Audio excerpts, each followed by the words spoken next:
Deyib Peyğəmbər getdi səhabələrlə bir gün bir yerə gedirdi. Gəldilər, çatdılar, bir səhralıq idi. Peyğəmbər səhralıqda dedi ki, gedin çör-çöp yığın gətirin. Dedilər, Peyğəmbər çör-çöp deyəndə burada çör-çöp yoxdur axı. Səhradır da meşə deyil ki. Daş dilən gətirək, torpaq dilən gətirək, qum dilən gətirək, çör-çöp hardan tapaq səhrada? Dedi, yox, elə düz demişəm. Gedin çör-çöp yığın. Yəni, mən bilirəm də nə deyirəm. Gedin çör-çöp yığın.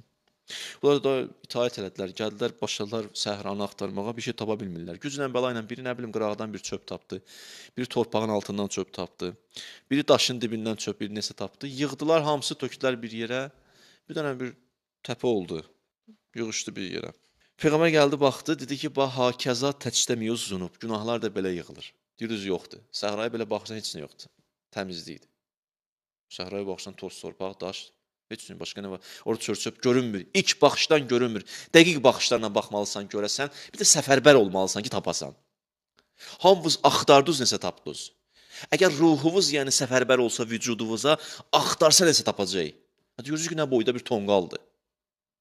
Hərəsi bir dənə küncdə bucaqdadır. Özünüzü bax belə axtarın. Axtarış edin ruhunuzda. Nədir bizdə ruhumuzda olan o çör-çöplər nələrdir? Müxtəlif sahələrə bir baş vurun.